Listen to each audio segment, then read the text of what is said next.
அஸ்ஸலாமு அலைக்கும் வரஹ்மத்துல்லாஹி வபரகாத்துஹு.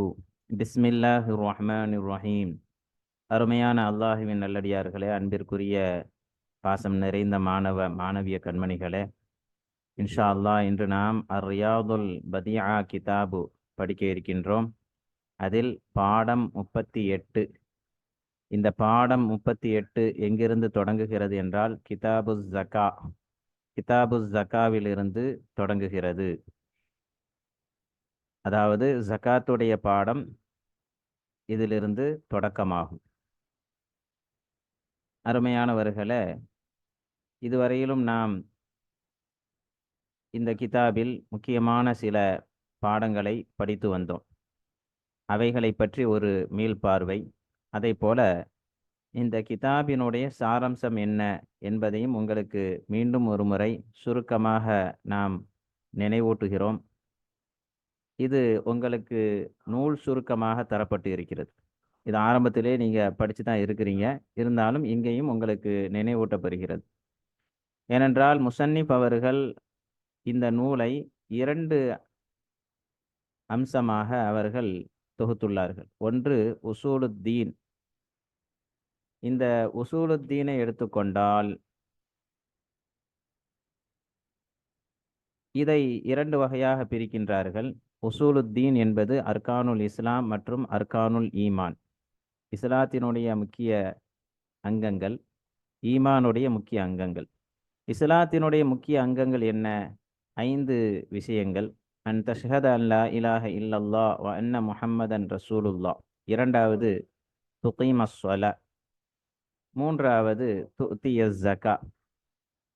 நான்காவது தசூம ரமதான். ஐந்தாவது தஹுஜ்ஜல் பைத்தல் ஹராம் இன் இஸ்ததஅத இலைஹி சபீலா. இந்த 5ம் தான் இஸ்லாம் என்பதனுடைய முக்கிய பகுதியாக இருக்கிறது. தீனுடைய உசூல் அடிப்படை 2 விஷயங்கள். இஸ்லாம் ஈமான் என்ற 2 கோணத்தில் நாம் பார்க்க வேண்டும். இஸ்லாம் ஈமான் என்பது வெளிப்படையாக பார்க்கும் பொழுது உங்களுக்கு வார்த்தையில் வித்தியாசம் இருக்கலாம், ஆனால் உள்ரங்கத்தில் எல்லாம் ஒன்றுதான். இஸ்லாம் என்றாலும் ஈமான் என்றாலும் ஒன்றுதான். இருந்தாலும் வெளிரங்கத்தில் சில வித்தியாசங்கள் இருக்கிறதுனால முசன்னிப் அவர்களும் அர்கானுல் இஸ்லாம் அர்கானுல் ஈமான் அப்படின்னு சொல்லி என்ன செய்கிறாங்க, 2 வகைகளாக பிரித்து காட்டுகின்றார்கள். இப்போ இதில் பாருங்க, உங்களுக்கு முக்கியமாக இங்கே 5 விஷயங்களை சொல்லுகின்றார்கள். இந்த 5ல் நம்ம அந்த தஷ்ஹத அன் லா இலாஹ இல்லல்லாஹ் வ அன்ன முஹம்மதன் ரசூலுல்லாஹ் குறித்து இந்த உசூலுத்தீன்லேயே நம்ம பார்த்துட்டோம். அடுத்து பாருங்க, துகீமஸ் ஸலா, தொழுகையை நிலைநாட்டுதல். இது சம்பந்தமாக நம்ம படித்து முடிச்சிட்டோம். சரியா? இந்த தொழுகைக்கு முன்னால கிதாபு தஹாரா. ஏன்னா சுத்தம் என்பது ரொம்ப முக்கியம். அப்போ சுத்தம் ஆன பிறகுதான் இபாதத்தில் நம்ம என்ன செய்ய முடியும், ஈடுபட முடியும். இப்போ அதனால சொலாத்துக்காக வேண்டி தஹாரத்து அவசியம் என்பதனால தஹாரத்தை பற்றி நம்ம படிச்சிட்டோம். இன்ஷா அல்லாஹ் அதனுடைய வரிசையும் உங்களுக்கு மீண்டும் நினைவூட்டப்படும். அடுத்து பாருங்க, சொலாத்துக்கு அடுத்த ஹதீஸிலே இப்படி வருது, துத்திய ஜக்கா என்றே வருகிறது, ஜக்காத்தை கொடுத்து வருவது. அதனால தான் முசன்னிப் அவர்கள் இங்கே என்ன செய்கிறாங்க, கிதாபு ஜக்கா என்ற தொகுப்பை தொடங்குகிறார்கள். ரமதானுடைய பாடத்தை அடுத்து கிதாபு ஜக்கா அடுத்து கொண்டு வருகிறார்கள். கயிர். அப்போ தசூம ரமதான் தஹஜ்ஜல் பைத்துல்லாவை ஹஜ்ஜி செய்ய நாடுவது. அப்போ இந்த 5ம் சேர்ந்தது தான் இஸ்லாம் என்பதனுடைய ருக்குனாக இருக்கிறது. சரி, அடுத்து வாருங்கள். ஈமானுடைய ருக்குன் என்ன? அது 6 விஷயங்கள். அன் துமின பில்லா, முதலாவது அல்லாஹ்வை உண்மைப்படுத்துதல். இரண்டாவது மலாயிகத்திஹி, அல்லாஹினுடைய மலக்குமார்களை உண்மைப்படுத்துதல், நம்புதல், விசுவாசம் கொள்ளுதல், ஏற்றுக்கொள்ளுதல், ஈமான் கொள்ளுதல், இப்படி எதுனாலும் சொல்லிக் கொள்ளலாம், எல்லாம் ஒன்று தான். உண்மைப்படுத்துதல் என்பதும் அல்லது நம்பிக்கை கொள்ளுதல் என்பது ரொம்ப பொருத்தமான ஒரு அர்த்தமாகும். மூன்றாவது குதுபிஹி, அல்லாஹினுடைய வேதங்களை நம்புதல், அல்லாஹினுடைய வேதங்களை ஏற்றுக்கொள்ள வேண்டும். நான்காவது ருசுலிஹி, அல்லாஹினுடைய தூதுவர்கள் அல்லாஹ்வின் சார்பாக இந்த உலகத்திலே மனித சமுதாயத்தினுடைய சீரமைப்புக்காக, ஒழுங்குபாட்டிற்காக வேண்டி, ஒழுக்கங்களுக்காக அல்லாஹு ரப்புல் ஆலமீன் இறை தூதர்களை நபிமார்களாகவும் இறை தூதர்களாகவும் அல்லாஹ் அனுப்பி வைத்தான். இதை பற்றி எல்லா விளக்கங்களும் நம்ம படிச்சிட்டோம். அப்போ அவங்கள நம்ம என்ன செய்யணும்? நம்பிக்கை கொள்ளணும். அந்த நபிமார்களினுடைய வரிசையில் இறுதியாகவும் நபிமார்களின் முத்திரையாகவும் வந்தவர்தான் நம்முடைய உயிருக்கு உயிரான, உயிரினும் மேலான கண்மணி முஹம்மது ரசூலுல்லாஹி ஹாத்தமுல் அம்பியா இவல் முர்சலீன் ஸல்லல்லாஹு அலைஹி வஸல்லம் அவர்கள் என்பதையும் நாம் நினைவில் கொள்ள வேண்டும். இதை சரியாக நாம் புரிந்து கொள்ள வேண்டும். அப்போ முஹம்மது ஸல்லல்லாஹு அலைஹி வஸல்லம் அவர்களுக்கு பிறகு நபிமார்களின் இறை தூதர்களின் வருகை என்பது கிடையாது. யாரும் நபியாக ஆக முடியாது. கியாமத்து வரையிலும் முஹம்மது ஸல்லல்லாஹு அலைஹி வஸல்லம் அவர்களினுடைய ஷரீஅத்து தான் இஸ்லாம் மார்க்க நடைமுறையாக இருக்கும் என்பதையும் நாம் கவனத்தில் கொள்ள வேண்டும். அடுத்து வாருங்கள். ஐந்தாவது அல் யௌமுல் ஆஹிர், அதாவது மறுமை நாளை நம்புதல், ஏற்றுக்கொள்ளுதல். இந்த உலக வாழ்க்கை என்பது ஒரு சொற்பமான காலம். இத்துடன் இது முடிந்துவிடும். நிரந்தரமற்றது. ஆனால் நிரந்தரமானது என்பது மறு உலக வாழ்க்கை என்பதுதான் நிரந்தரமானது. அப்போ அதை நம்ம சரியாக புரிந்து கொள்ள வேண்டும். அதை நாம் நம்பிக்கை கொள்ள வேண்டும். ஆறாவது ஒபில் கதிரி ஹைரிஹி வ ஷர்ரிஹி, அதே போல கலா கதிரையும் நாம் ஏற்றுக்கொள்ள வேண்டும். அதனுடைய நன்மையாக இருந்தாலும் சரி, கலா கதிரில் நன்மையும் இருக்கலாம், ஷர்ரு தீங்கும் இருக்கலாம். ஒவ்வொருவருடைய வாழ்க்கையில் நன்மையும் பதிவு செய்யப்பட்டு இருக்கலாம், தீமையும் பதிவு செய்யப்பட்டு இருக்கலாம். நமக்கு விருப்பமான வாழ்க்கையும் பதிவு செய்யப்பட்டு இருக்கலாம், நாம் வெறுக்கக்கூடிய வாழ்க்கையும் பதிவு செய்யப்பட்டு இருக்கலாம். எப்படி இருந்தாலும் அல்லாஹினுடைய விதியை, அல்லாஹ் எழுதிய அந்த விதியை நாம் ஏற்றி ஆக வேண்டும் என்பதையும் நாம் கவனத்தில் கொள்ள வேண்டும். அடுத்து வாருங்கள். பாது ஃபுரூஇ ஷரியா, ஆரம்பமாக நாம் சொன்னது போல உசூலு தீன், தீனுடைய அடிப்படை என்பதாகவும், இரண்டாவது தொகுப்பு, அதாவது இந்த நூலுடைய தொகுப்பின் அம்சம் என்ன? இரு இரு தொகுப்பாக அவர்கள் அமைச்சிருக்கிறாங்க. ஒன்று வந்து உசூலுத்தீன் பற்றி கொஞ்சமாக பேசுவாங்க. அடுத்து பாது ஃபுரூஇ ஷரியா. இந்த பாது ஃபுரூஇ ஷரியாவை எடுத்துக்கிட்டிங்கன்னா இதில் உங்களுக்கு ஷரியத்தினுடைய முக்கியமான சில கிளை சட்டங்களை மட்டும் நமக்கு என்ன செய்கிறாங்க, எடுத்து சொல்கிறாங்க. அதில் முதலாவது தஹாராவுடைய பாடத்தை பற்றி பேசுகிறாங்க. இரண்டாவது சொலா, மூன்றாவது ஜனாயிஸ், மூன்றாவது வந்து என்னது, ஜனாயிஸ். இந்த மூணையுமே அல்லாஹ்வுடைய கிருபையால் நம்ம முடிச்சிட்டோம். தஹாரத்தை முடிச்சிட்டோம், சலாத்தை முடிச்சிட்டோம், ஜனாயிஸை முடிச்சிட்டோம். அடுத்து வாருங்கள். நான்காவது ஜக்கா. இந்த கிதாபு ஜக்காவுடைய தொகுப்பு தான் இன்ஷா அல்லாஹ் நம்ம வந்து என்ன செய்ய போகிறோம், இன்று முதல் நாம் படிக்க தொடங்குகிறோம். அடுத்து வாருங்கள். ஐந்தாவது பார்த்தீங்கன்னா அஸ்ஸியாம், நோன்புடைய பாடம். ஆறாவது அல் ஹஜ்ஜு அல் உம்ரா, ஹஜ்ஜு உம்ராவுடைய பாடம். ஏழாவது யமீன் அல் யமீன் ஒன் நதுர். எட்டாவது தத்தீமா. அதாவது 7 பாடம் முக்கியமாக. எட்டாவது தத்தீமா, அதாவது அவை அனைத்தையும் நிறைவுபடுத்துகின்றார்கள். முக்கியமான சில செய்திகளை தத்தீமாவில் சொல்லுவாங்க. 9வது பார்த்தீங்கன்னா அல் ஹாத்திமா, முடிவுரை. அத்துடன் இந்த கிதாபு நமக்கு முடிந்துவிடும். அல்லாஹ்வுடைய கிருபையால் நம்ம வந்து என்ன செஞ்சிட்டோம் அப்படின்னா 3 தொகுப்பை நாம் படித்து விட்டோம். இன்ஷா அல்லாஹ் ஜகாத்துடைய தொகுப்புல இருந்து நம்ம இந்த பாடத்தை தொடங்க இருக்கிறோம். அடுத்து மீண்டும் வாருங்கள். இந்த கிதாபு தஹாராவில் நம்ம என்னெல்லாம் படிச்சிருக்கிறோம் என்பதை இங்கே உங்களுக்கு நினைவூட்டப்படுகிறது. கிட்டத்தட்ட இதில் வந்து மொத்தத்தில் ஒரு 11 சப்ஜெக்ட், 11 தலைப்பின் கீழே முசன்னிஃப் அவர்கள் நீங்கள் நமக்கு என்ன செய்திருக்கிறாங்க, மார்க்க ரீதியான சில விளக்கங்களை நமக்கு விளக்கியுள்ளார்கள். முதல் விஷயம் அல் மாவு, தண்ணீரை பற்றி சொல்லியிருக்கிறாங்க. தண்ணீரை 3 வகையாக பிரிக்கிறாங்க, தஹூருன், தாஹிருன், நஜிசுன். அடுத்து இரண்டாவது பார்த்தீங்கன்னா அல் மவாயின், பாத்திரங்களை பற்றி ஒரு தனி பாடம் என்ன செஞ்சுருக்கிறாங்க, அமைச்சிருக்கிறாங்க. மூன்றாவது அல் ஜுலூத், தோல்கள், மிருகங்களினுடைய தோல்கள் எப்படி பயன்படுத்துறது, அதில் எது கூடும் எது கூடாது, இதை பற்றி எல்லாம் நமக்கு விளக்கி தந்தாங்க. நான்காவது பாபு நவாகிதுல் உதுவை முறிக்கக்கூடிய காரியங்கள் என்னென்ன. ஐந்தாவது அல் இஸ்திஞ்சா, மலம் ஜலம் கழிப்பின் ஒழுக்கங்கள் இன்னும் சுத்தம் செய்யக்கூடிய முறைகள் என்ன, அதை பற்றி நமக்கு சொன்னாங்க.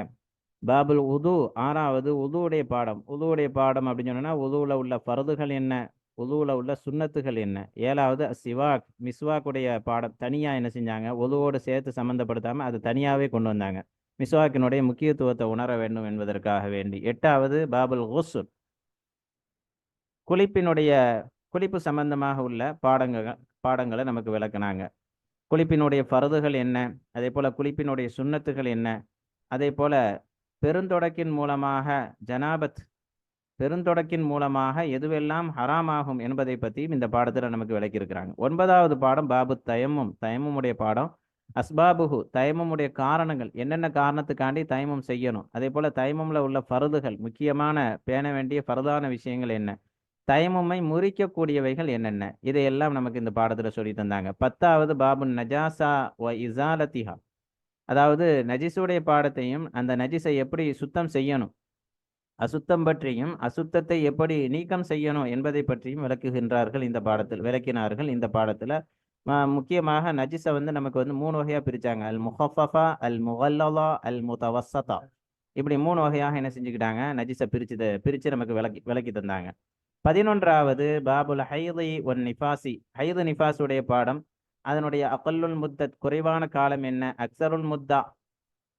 அக்சருல் முத்தா அதிகப்படியான காலங்கள் நாட்கள் என்ன, அதே போல யஹருமு பிஹிமா, இந்த ஹைது நிஃபாஸின் மூலமாக எதுவெல்லாம் ஹராமாகும், மார்க்கத்தில் ஹராமாக்கப்பட்ட விஷயங்கள் என்னென்ன, இது எல்லாம் என்ன செஞ்சிருக்கிறாங்க, கிதாபு தஹாராவில் நமக்கு விளக்கம் தந்திருக்கின்றார்கள்.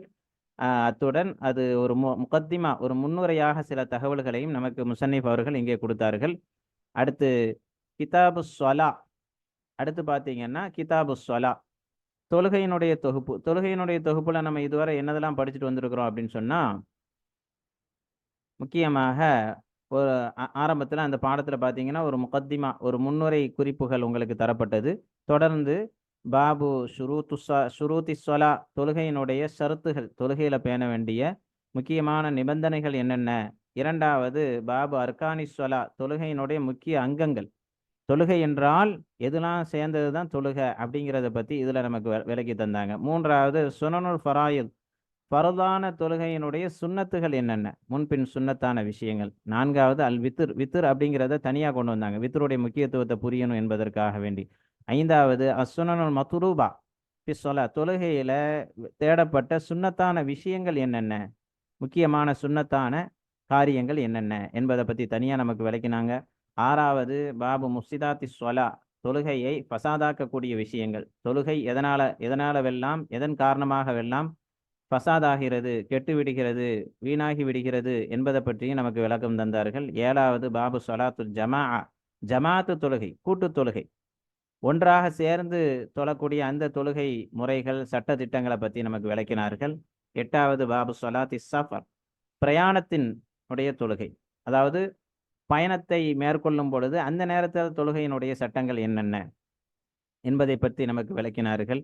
9வது பாபு ஸலாத்தில் ஜுமாவுடைய தொழுகை, வெள்ளிக்கிழமை அன்று தொழக்கூடிய அந்த கூட்டு தொழுகை, அந்த ஜுமாவுடைய தொழுகை பற்றி நமக்கு விளக்கம் தந்தார்கள். 10வது பாபு ஸலாத்தில் ஈதைனுடைய 2 பெருநாளுடைய தொழுகை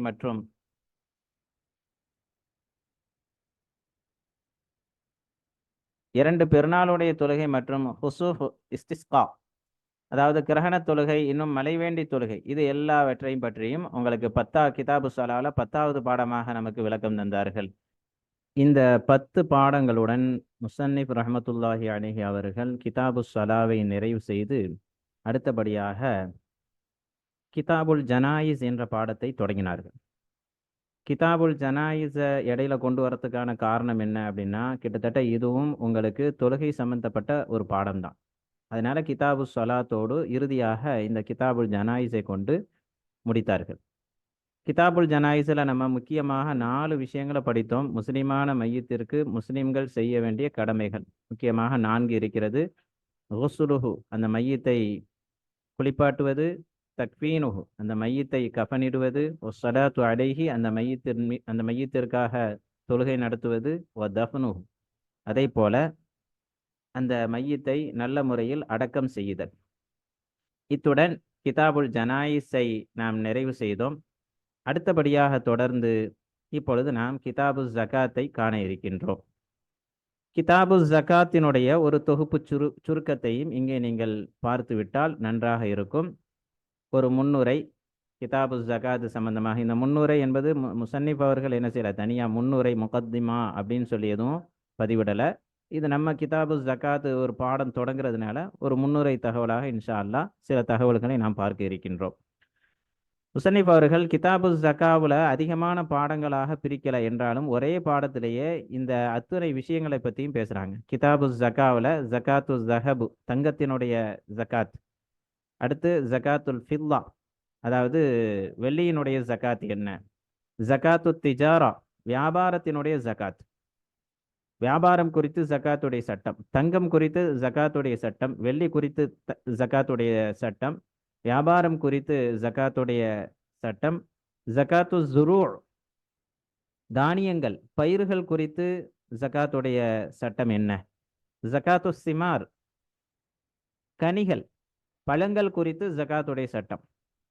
பொதுவான வார்த்தையாக இருக்குது என்றாலும் குறிப்பிட்ட சில கனிகளில் தான் உங்களுக்கு ஜகாத்து கடமையாகும். அதே போல் பயிர்கள்லையும் குறிப்பிட்ட சில பயிர்களில் ஜகாத்து கடமையாக இருக்கிறது. இன்ஷா அல்லாஹ் அந்தந்த பாடத்தில் நம்ம அதை பார்க்கலாம்.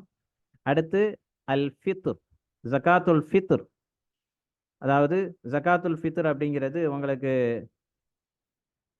ரமதானுடைய காலத்தில் உள்ள ஜகாத், ஈதுல் ஃபித்ருக்கு முன்னதாக கொடுக்க வேண்டிய ஜகாத். நம்ம ஜகாத்துல் ஃபித்ரை பற்றியும் முசன்னிஃப் அவர்கள் இந்த ரியாதுல் பதியா உசூலுத்தீன் இபாது ஃபுரூஇ ஷரியா என்ற கிதாபில் முசன்னிஃப் அவர்கள் விளக்கம் தருகின்றார்கள். இங்கே உங்களுக்கு சில விஷயங்கள் அடிக்கப்பட்டிருக்கு பாருங்க. ஜகாத்துல் ஹயவான் அப்படின்னு சட்டம் இருக்கு. ஹயவான்கள் குறித்து, கால்நடைகள் குறிப்பாக சாப்பிடப்படும் பிராணியான ஆடு மாடு ஒட்டகம் போன்றதனுடைய ஜகாத் என்ன? அந்நகுது, நாணயங்கள் குறித்து ஜகாத். அல் மஅதின் ஒரு ரிகாஸ், சுரங்கம் மற்றும் அதே போல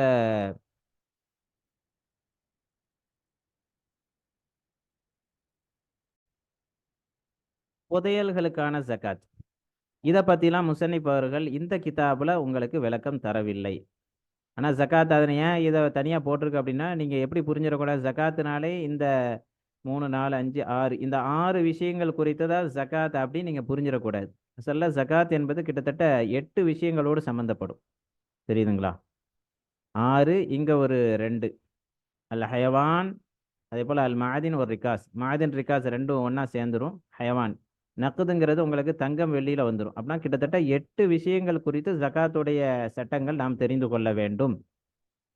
இதை எப்படி நினைவில் வைக்கிறது அப்படின்னு சொன்னோன்னா, மசாரிஃபு ஜகா, ஜகாத்துடைய பொருளுக்கு தகுதியானவர்கள் யார் அப்படின்னு சொன்னால் அவங்க 8 கூட்டத்தார். இன்னம ஸதகாத்து லில் ஃபுகராஇ வல் மசாகீனி அப்படின்னு சொல்லி உங்களுக்கு வயலமு என்ற 10வது ஜுஸுவில் ஒரு வசனம் இடம்பெறுகிறது. அதுதான் ஜகாத்துக்கு மசாரிஃபு ஜகா, ஜகாத்து பொருளை அனுபவிப்பதற்கு தகுதியான 8 கூட்டத்தார்கள். இதை நீங்கள் ஞாபகம் வச்சுக்கோங்க. அப்போ ஜகாத்து பொருளை அனுபவிப்பதற்கு தகுதியான 8 கூட்டம் குரானில் சொல்லப்பட்டது போல 8 பொருட்கள் குறித்து 8 விஷயங்களில் ஜகாத்துடைய சட்டங்களை நாம் தெரிந்திருக்க வேண்டும். இதில் முசன்னிஃப் அவர்கள் அவர்கள் குறிப்பாக 6 விஷயங்களை இங்கே பேசுகின்றார்கள். 6 விஷயங்களை இங்கே பேசுகின்றார்கள். ஜகாத்துல் ஹயவான், ஜகாத்துல் நக்து, ஜகாத்துல் மஅதின் ஒரு ரிகாஸ், இதையெல்லாம் முசன்னிஃப் அவர்கள் இந்த கிதாபில் சொல்லலை. என்றாலும் நீங்கள் பெரிய கிதாபுகளில் இதனுடைய சட்டங்களை நீங்கள் தெரிந்து கொள்ளலாம். இதில் நக்குது இருக்குத உங்களுக்கு பெரும்பாலும் ஜகாத்து ஜஹபி ஒல் ஃபில்லா, இந்த சட்டத்தை நீங்கள் நல்லா தெரிஞ்சுக்கிட்டாலே உங்களுக்கு ஜகாத்து நக்குது நீங்கள் தெரிந்தரலாம். அதனால் இதை தனியாக பார்க்க வேண்டிய அவசியம் இல்லை. அப்புறம் ஹயவான், இது நம்ம பகுதியில் அதிகமாக வளமையில் இல்லை என்பதனால இன்ஷா அல்லாஹ் பெரிய கிதாபுகளை நீங்கள் இது தெரிஞ்சுக்கங்க. அதே போல் சுரங்கம் மற்றும் தங்கம் வெள்ளி சுரங்கம், அதே போல் புதை பொருட்கள்,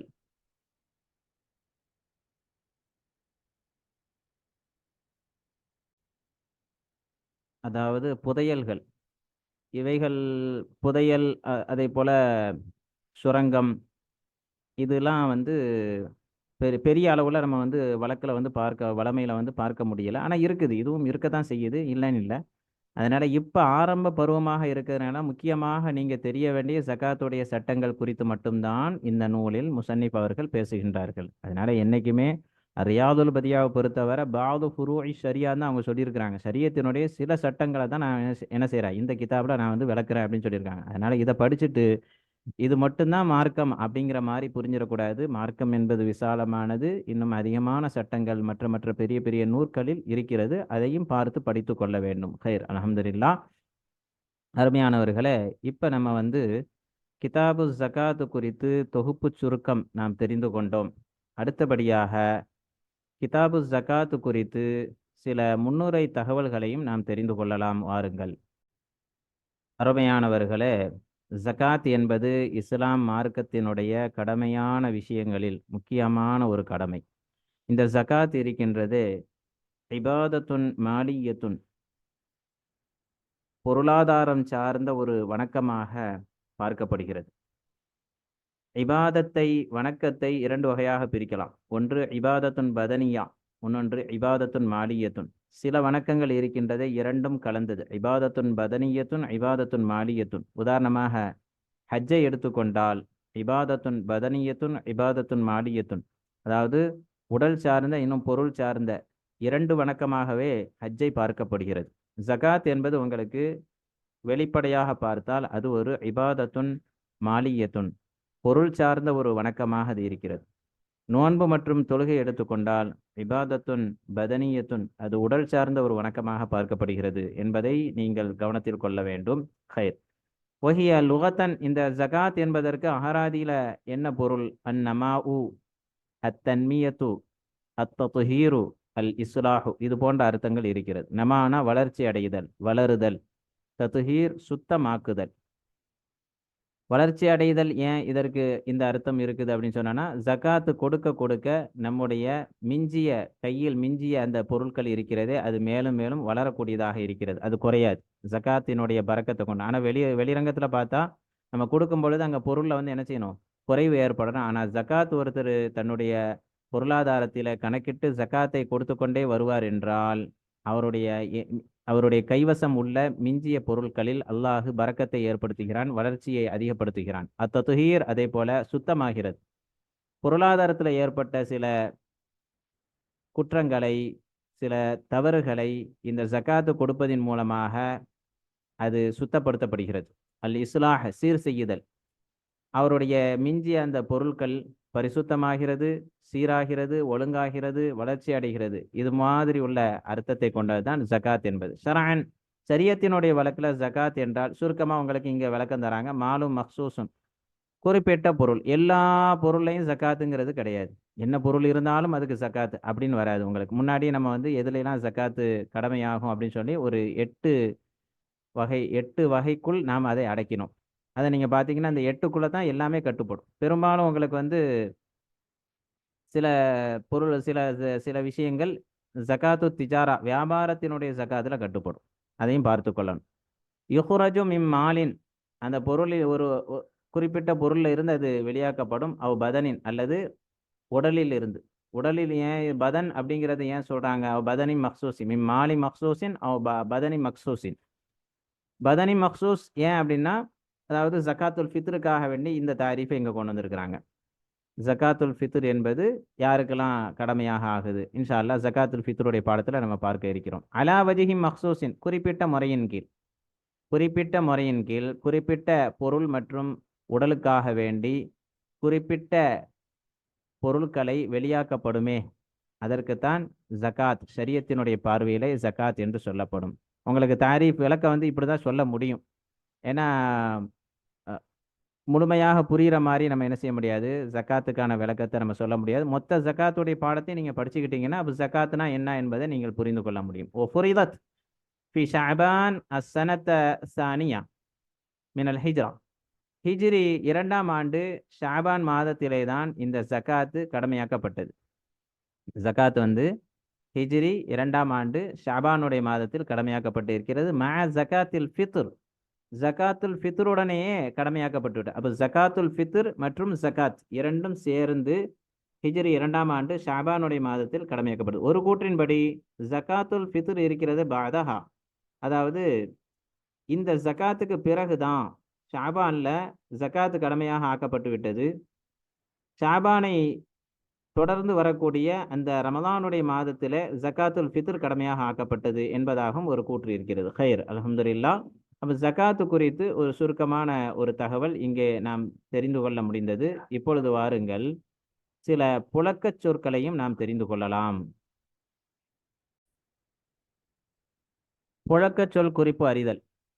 இந்த ஜக்காத்து பாடம் குறித்து முக்கியமாக சில வார்த்தைகளுக்கான புழக்கச் சொல் அதனுடைய நேரடி பொருள் என்ன, புழக்கத்தில் அது என்ன பயன்படுத்தப்படுது என்பதையும் நீங்கள் தெரிந்து கொள்ள வேண்டும். அல் மிஸ்கால், மிஸ்கால் குறித்து சில விளக்கத்தை நீங்கள் இந்த பாடத்திலே தெரிஞ்சுக்கிட்டீங்கன்னா இன்ஷா அல்லாஹ் நம்ம பாடம் படிக்கும் பொழுது ஈஸியாக உங்களுக்கு விளக்கம் தரலாம். அது திர்ஹம், திர்ஹம் குறித்து உள்ள விளக்கம். ருபுல் உஷுர் அப்படின்னு ஒரு வார்த்தை வரும். ருபுல் உஷுர் அப்படின்னு சொன்னோன்னா 10ல் 1, அதன் 4ல் 1. அதாவது ஒரு பொருளை வந்து 10 பாகமாக ஆக்கி அந்த 10ல் ஒரு பங்கு எடுத்துடணும். அந்த ஒரு பங்கை வந்து 4 பாகமாக ஆக்கி அதில் ஒரு பங்கு, இதுதான் ருபுல் உஷுர் என்பது. அடுத்து பாருங்க, அஸ்ஸாஉ, ஸாஉ என்பது மரைக்கால், மரக்கால் என்று சொல்லும். மரைக்கால் அல்ல, மரக்கால். ஒரு மரக்கால். நம்ம பகுதி வழக்கில் வந்து, தமிழ் வழக்கில் வந்து மரக்கால் என்று அதற்கு சொல்லலாம். ஆனால் அதே சமயத்தில் நம்ம பகுதியில் உள்ள அந்த மரக்காலுக்கான அளவு தான் ஷா அப்படின்னு புரிஞ்சிடக்கூடாது. ஷா அரபுகளில், அதுவும் குறிப்பாக சாவுன் நபி ஸல்லல்லாஹு அலைஹி வஸல்லம், நபி ஸல்லல்லாஹு அலைஹி வஸல்லம் அவர்களுடைய காலத்தில் உள்ள ஷா உடைய அளவு என்ன என்பதை நம்ம பார்க்கணும். அதே போல் அன்பிற்குரியவர்களே, இங்கே இன்னொரு விஷயத்தையும் நீங்கள் கவனத்தில் கொள்ளணும். பொதுவாக குரான்லேயோ ஹதீஸ்லேயோ அல்லது ஃபிக்ஹுடைய நூற்கள்லையோ இதில் எதுலேயுமே உங்களுக்கு வந்து இப்போ நடைமுறையில் உள்ள அந்த அளவுக்கான வழக்கு சொற்கள் வராது. இப்போ நடைமுறையில் உலக அளவில் பார்த்தீங்க அப்படின்னு சொன்னோன்னா நிறுவை மற்றும் அளவை விஷயங்கள் பெரும்பாலும் உங்களுக்கு வந்து எல்லாமே இப்போ வந்து நிறுவை மயமாக ஆக்கப்பட்டது. அதாவது அளக்கிற பொருளும் கூட உங்களுக்கு என்ன ஆயிடுச்சு, நிறுக்கப்படக்கூடிய ஒரு பொருளாக ஆகிவிட்டது. ஆனால் சிறந்தது என்ன அப்படின்னா, அளக்கிற பொருளை அளக்கணும், நிறுக்கிற பொருளை நிறுக்கணும். எதுவெல்லாம் முக்கியமாக எப்படி அளக்கிற பொருள் அப்படின்னா, இப்போ லிக்யூடு சம்பந்தமான, அதாவது நீர், நீர்த்தன்மை, நீர்த்தன்மை கொண்டதாக எதுலாம் இருக்குதோ அதெல்லாம் வந்து சிறந்தது என்ன அப்படின்னு சொன்னோன்னா அளக்கிறது தான் சிறந்தது. உதாரணமாக தண்ணீரை எடுத்துக்கொள்ளலாம், எண்ணெயை எடுத்துக்கொள்ளலாம், நெய் உங்களுக்கு அது உருகி இருந்துச்சு அப்படின்னு சொன்னோன்னா, அப்போ இது மாதிரி உள்ள பொருட்களை வந்து என்ன அப்படின்னா அளக்கிறதே சிறந்தது. நிறுக்கிற பொருளை நிறுத்து கொள்ளலாம். ஆனால் இப்போ என்ன ஆயிடுச்சு அப்படின்னு சொன்னோன்னா, இப்போ உள்ள நடைமுறை வியாபார சந்தை என்பது எப்படி ஆயிடுச்சு அப்படின்னா, எல்லாமே உங்களுக்கு வந்து நிறுக்கப்படும் மயமாக, நிறுவை மயமாக மாறிவிட்டது. ஹைர். அப்போ இப்போ வந்து ஒன்று கிலோகிராம் அல்லது லிட்டர் அப்படிங்கிற வழக்கு இருக்குது. ஆனால் இது எதுவுமே உங்களுக்கு வந்து என்ன செய்யாது, நேரடியாக குர்ஆன்லையோ ஹதீஸ்லையோ அல்லது ஃபிக்ஹ் நூற்கள், கடந்த கால முற்காலத்திய அந்த ஃபிக்ஹ் நூற்கள்லையோ நீங்கள் பார்க்க முடியாது. இன்னும் சொல்லப்போனால் அரபுகளுடைய வழக்கில் வந்து இது கிடையவே கிடையாது. இப்போ தான் இது வந்து என்ன இருக்குது, கிலோகிராம் லிட்டர் அப்படிங்கிறது. அதே போல் தொலைதூரத்தை எடுத்துக்கொண்டால் உங்களுக்கு வந்து கிலோமீட்டர், மீட்டர் கிலோமீட்டர் அப்படின்னு வழக்கு இருக்குது. ஆனால் முற்காலத்தில் உள்ள வழக்குப்படி பார்த்தீங்கன்னா உங்களுக்கு மாறும். அரபுகளை பொறுத்தவரை மைல ஹாஷிமி அப்படிங்கிறது தான் அவங்க வந்து என்ன செஞ்சுருக்கிறாங்க, குறிப்பாக்கியிருக்கிறாங்க அவங்களுடைய வழக்கில் உள்ள அந்த தொலைதூரத்தை கணக்கிடுறதுல. ஹைர். இன்ஷா அல்லாஹ் அந்தந்த பாடங்களில் நம்ம அதற்கான விளக்கங்களை தெரிந்து கொள்ளலாம். அப்போ ஷாஉ என்றால் என்ன, அப்போ இந்த ஷாவுக்கான புழக்கம் என்ன, இப்போ உள்ள வளமையில் ஷா வந்து எப்படி நம்ம வந்து கிலோகிராமாக லிட்டராக நம்ம மதிப்பிடுறது. அல் ஹஃபனத்து, ஹஃபனா ஹுஃப்னா, கைப்பிடி அளவு அப்படின்னு சொல்லி சொல்லுவாங்க. ஹுஃப்னா என்றால் கைப்பிடி அளவு. கைப்பிடி அளவு என்பதும் அதே போல் கைப்பிடி அளவு, அதே போல் 2 சிரங்கை, 2 சிரங்கை அளவு அப்படின்னு சொல்லுவாங்க. இது எல்லாமே ஒன்று தான் உங்களுக்கு. ரித்துலு ரத்துலு, ரித்துல் அப்படின்னு ரித்துலுடைய வழக்கு என்ன என்பதையும் நம்ம தெரிய கடமைப்பட்டு இருக்கின்றோம். நக்குது, நக்குதுனா என்ன, அல் வஸ்கு, வஸ்குனா என்ன, கைப்பிடி அளவுங்கிறது ஹுஃப்னாவுடைய பொருள். அதே போல் நிஸ்புல் உஷுர் என்றால் அதற்கு என்ன விளக்கம் அப்படின்னா 10ல் 1 அதன் பாதி. அதாவது 10 பங்காக ஆக்கி அதில் ஒரு பங்கு எடுத்து அதை 2 ஆக்கிடணும். அதை பாதி ஆக்கிட்டோன்னா இதுக்கு தான் நிஸ்புல் உஷுர் என்று சொல்லப்படும். இதெல்லாம் உங்களுக்கு நம்ம படிக்கிற இந்த கிதாபில் வந்து வருது. இன்ஷா அல்லாஹ் அதை நாம் தெரிந்து கொள்ளலாம். அடுத்து வாருங்கள், இதில் ஒவ்வொன்றையும் நம்ம சுருக்கமாக தெரிந்து விடலாம். முதல் கட்டமாக அல் மிஸ்கால். மிஸ்கால் என்றால் அது ஒரு நிறுவை பொருள். மிக்தாருஹு, அதனுடைய அளவு வந்து திர்ஹமுன் வ சலாசத்து அஸ்பாஇ திர்ஹம், அதாவது ஒரு திர்ஹம். அதே போல் ஒரு திர்ஹத்தை 7 பங்காக ஆக்கி அதில் 3, 7ல் 3, இந்த அளவு தான் என்னது, மிஸ்காலுடைய அளவு. இதனுடைய பன்மை வந்து மசாகீல். குர்ஆன்ல இது சம்பந்தமாக ஒரு வசனம் வருகிறது, ஃபமன் யஅமல் மிஸ்கால தர்ரத்தின் கைரன் யரா வமன் யஅமல் மிஸ்கால தர்ரத்தின் ஷர்ரன் யரா. அணு அளவு, இதற்கு வந்து இங்கே வந்து என்ன அப்படின்னா அணு அளவு அப்படிங்கிறது மிஸ்கால தர்ரத்தோடு அது சம்மந்தப்பட்டு இருக்கிறதுனால அணு அளவு அப்படின்னு அர்த்தம். அப்போ ஒரு அணுக்கான எடை அளவு, மிஸ்கால் என்றால் எடை அளவு, ஒரு அணுவினுடைய எடை அளவு அல்லது ஒரு வித்தினுடைய எடை அளவு. நன்மையை ஒருவர் இந்த உலகத்திலே அமல் செய்தாலும் நாளை மறுமையில் அதை கண்டு கொள்வார். இந்த உலகத்திலே ஒரு அணு அணு அல்லது வித்தின் அளவு தீமை செய்து இருந்தாலும் நாளை மறுமையில் அவர் அதனுடைய விபரீதத்தையும் கண்டுகொள்ளுவார் என்று குரான்ல இந்த வசனம் இடம்பெறுகிறது. ஹைர். இப்போ மிஸ்காலுக்கான அளவு என்ன? நம்ம பகுதியில் உள்ள கிராமுடைய எடைப்படி பார்த்தீங்கன்னா 4.25 கிராம், அதாவது 4 கிராம் 25 மில்லி கிராம். இதுதான் உங்களுக்கு மிஸ்காலுடைய ஒரு அளவாக இருக்கிறது. இதெல்லாம் நீங்க தெரிஞ்சுக்கிட்டீங்கன்னா ஜகாத்துடைய பாடத்துல ஈஸியாக நம்ம வந்து என்ன செய்யலாம், அதை மதிப்பிடலாம். அடுத்து வாருங்கள், சாய் இதனுடைய பன்மை வந்து அஸ் அஸ்புன் அஸ்புன் சுஆனுன் சீஆனுன், இதுவெல்லாம் பன்மையாக இருக்கிறது. மிக்கியாலும் இது வந்து ஒரு அளவை பொருள், இது வந்து ஒரு அளக்கும் பொருள். கத்தரஹு அஹ்லுல் ஹிஜாஸ் கதீமன் அர்பஅத்து அம்துத், அதாவது 4 முத்துகள் தான் ஒரு சா என்பதாக ஈஸியாக என்ன செஞ்சிட்டாங்க, நமக்கு அதனுடைய அளவை மதிப்பிட்டார்கள். அதாவது ஒரு முத்து என்பது 2 கைப்பிடி அளவு கொண்டது. இதே மாதிரி 4 கைப்பிடி அளவு கொண்டது தான் ஒரு சா என்பது. ஒரு ஈஸியான ஒரு அளவாக இருக்கிறது. இதில் அஹ்லுல் ஹிஜாஸ் மற்றும் அஹ்லுல் இராக்குக்கு மத்தியில் ஒரு சாவுடைய அளவு என்ன என்பதை முடிவு செய்வதில் சின்ன சின்ன கருத்து வேறுபாடுகள் இருக்கிறது. மொத்தத்தில் பெரும்பான்மையானவர்கள் நமது பகுதியின் இன்றைய கிலோகிராமினுடைய வழக்கு பிரகாரம் பார்த்தால் ஒரு சா என்பது 2.420 கிராம் என்பதாகவும் பெரும்பான்மை மிக்கவர்கள் இதை மதிப்பிடுறாங்க. அல்லது நீங்கள் முத்து கணக்குப்படி பார்த்தீங்கன்னா 4 முத்து கொண்டது அப்படின்னு சொன்னா 2.600 கிராம். அப்போ 2.420 கிராம் என்பது ஒரு சா இப்படி எடுத்துக்கொள்ளலாம். அல்லது 2.600 கிராம் என்பதும் ஒரு சா என்பதாக நாம் கணக்கிட்டு கொள்ளலாம். ஹைர். அப்போ இது வந்து ஷாவுக்கான ஒரு மதிப்பீடாக இருக்கிறது. நேரடியாக நம்ம என்ன செய்ய முடியாது, கரெக்டாக துல்லியமாக. இப்போ உதாரணமாக பாருங்கள், மிஸ்காலில் பார்த்தீங்கன்னா உங்களுக்கு எந்த விதமான கருத்து வேறுபாடும் இல்லாமல் 4.25 கிராம் என்பது ஒரு மிஸ்கால் அப்படின்னு நம்ம வந்து என்ன செஞ்சிட்டோம், மதிப்பிட்டு விட்டோம்.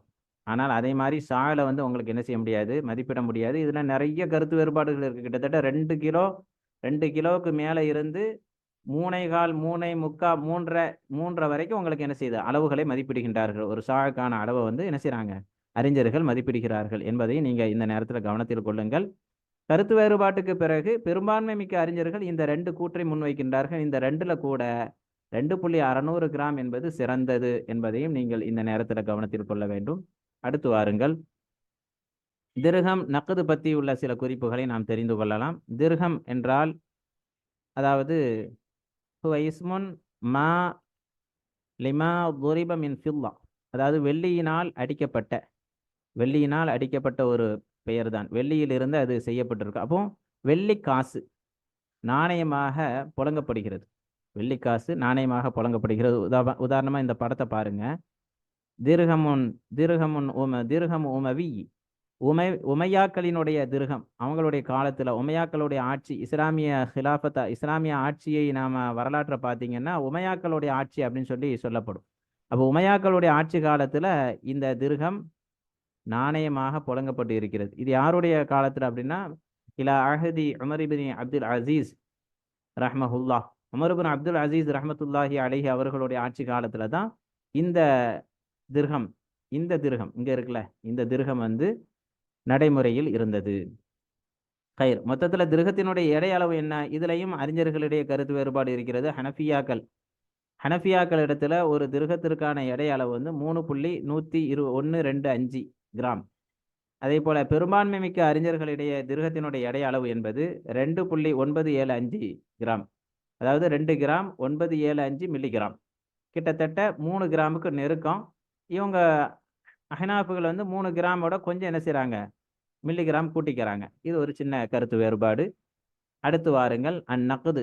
இங்கேயும் வந்து உங்களுக்கு திர்ஹம்னு வரும்பொழுது இந்த எடையை நம்ம வந்து என்ன செய்யணும், கருத்தில் கொள்ள வேண்டும். 2.975 கிராம் வந்து கவனத்தில் கொள்ள வேண்டும். அடுத்து நக்குது, நாணயம் சம்பந்தமாகவும் சில விஷயங்களை இங்கே நம்ம தெரிந்து கொள்ள வேண்டும். சுருக்கமாக சொல்ல போகிறாந்தா அதனுடைய பன்மை வந்து நுகூது, லுகத்துல வந்து ஹுவல் அம்வால், அதாவது பொதுவாக பொருட்களுக்கெல்லாம் நாணயம் என்று சொல்லலாம். ஆனா இஸ்திலாஹல அத்தீனார் அத்திர்ஹம் ஃபகத், அதாவது தங்கம் வெள்ளி நாணயத்திற்கு மட்டும்தான் இஸ்திலாஹல வந்து நாணயம் என்று சொல்லப்படும். அந்நகுதான், நகுதான் அப்படின்னு சொன்னா அஸ்ஹபிய்யா அல் ஃபில்லா அல் ஃபில்லியா, அதாவது தங்கம் வெள்ளி அந்த நாணயத்துக்கு தான் சொல்லப்படும். ஆனா இப்போ உள்ள காலத்துல பாத்தீங்கன்னா தங்கம் வெள்ளி நாணயம் அப்படிங்கிறத பார்க்க முடியல. ஏன்னா நகை கடையில உங்களுக்கு வந்து என்ன செய்றாங்க, தங்க காயின், வெள்ளி காயின் அப்படின்னு சொல்லி அது விற்பனைக்கு இருக்குது. ஆனா அதை வந்து என்ன செய்யறது இல்ல, சாதாரணமா நம்ம கடைகள்ல கொடுத்து வாங்குற அந்த வழக்கின் அடிப்படையில இல்ல. ஃபி அஸ்ரினா ஃபயுஸம்மா பில் அவ்ராக் அந்நக்திய்யா அல் அவ்ராக் நக்திய்யா, அதாவது காசு பணம், தாள், தாள் பேப்பர் அப்படின்னு சொல்லுவோம். இதுதான் இப்போ வந்து என்ன செய்றோம், நம்ம வந்து நாணயமாக புழங்குகிறோம். அப்ப இது எல்லா இதுலயும் உங்களுக்கு வந்து ஜகாத்துடைய சட்டத்தை நம்ம கவனிக்கணும். புரியுதா? அதுக்காண்டி தான் இது எல்லாமே உங்களுக்கு வந்து ஒரு தனித்தனியாக உங்களுக்கு விளக்கம் தரப்பட்டு இருக்கிறது. அடுத்து வாருங்கள். ரித்துலு அப்படின்னு ஒரு குறிப்பு நம்ம முன்னாடி புழக்க சொல்ல பார்த்தோம். ரித்துல பத்தி உள்ள குறிப்பை இங்க நீங்க தெரிந்து கொள்ளுங்கள். அதாவது ரித்துல் என்பது நிறுக்கப்படுகின்ற, இன்னும் அளக்கப்படுகின்ற ஒரு பொருளாகும். ரித்துலுடைய ஒரு விசேஷம் என்ன அப்படின்னா, அதை நிறுக்கவும் செய்யலாம், அது அளக்கவும் செய்யலாம். அதாவது அளக்கிற பொருள், அளக்கிற அந்த பொருள்லையும் ரித்துல் என்ற வழக்கு இருக்கிறது, நிறுக்கிறதுலேயும் ரித்துல் என்ற வழக்கு இருக்கிறது. வைந்தல் ஜும்ஹூர், ஜும்ஹூர் பெரும்பான்மை மிக்க அறிஞர்களிடையே ரித்துலுடைய அளவு என்பது 128 திர்ஹம், இன்னும் 7/4, ஒரு திர்ஹத்தை 7 பாகமாக ஆக்கி அதுல 4, இதுதான் ஒரு ரித்துல். இதை நம்ம கிலோகிராம் கணக்குப்படி பார்த்தீங்கன்னா 382 கிராம் புள்ளி 5, 382 கிராம் 5 மில்லிகிராம், இது ஒரு ரித்துலுடைய அளவாக இருக்கிறது. இதான் நீங்க இந்த கணக்கை தான் நீங்க மதிப்பிட்டு கொள்ளணும். இதே உங்களுக்கு அளவை பொருளாக இருக்கும் பொழுது 515 milli litre 912 micro milli litre, இது ஒரு ரித்துல் ஆகும். இதையும் நீங்கள் கவனத்தில் கொள்ளுங்கள். இது வந்து அளவையாக இருக்கும் பொழுது இந்த அளவு வரும். பெரும்பாலும் இப்போ நம்ம ஜக்காத்துடைய பாடத்தை பொறுத்தவரை உங்களுக்கு வந்து நிறுத்தல் சம்பந்தமாகத்தான் அதிகமாக சம்பந்தப்பட்டு இருக்கும். அடுத்து வாருங்கள். அல் வஸ்கு அப்படின்னு ஒரு வார்த்தை வருது.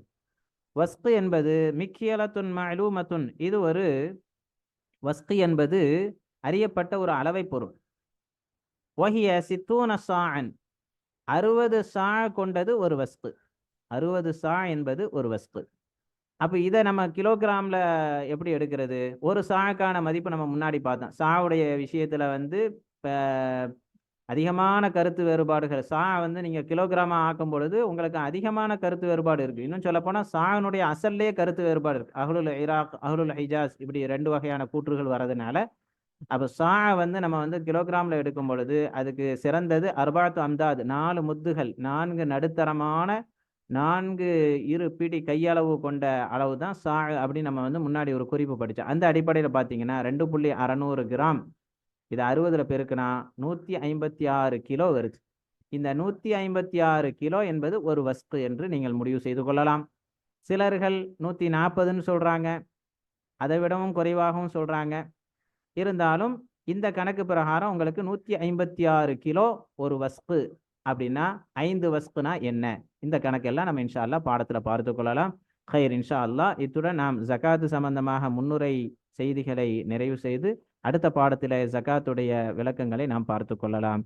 வாஹிரு தாவானா அனில் அல்ஹம்துலில்லாஹி ரப்பில் ஆலமீன். வல்ல ரப்புல் ஆலமீன் கற்ற இல்மின்படி அமல் செய்யக்கூடிய பாக்கியத்தை நம் எல்லோருக்கும் தந்தருள் புரிவானாக. ஆமீன். அஸ்ஸலாமு அலைக்கும் வரஹ்மத்துல்லாஹி வபரகாத்துஹு.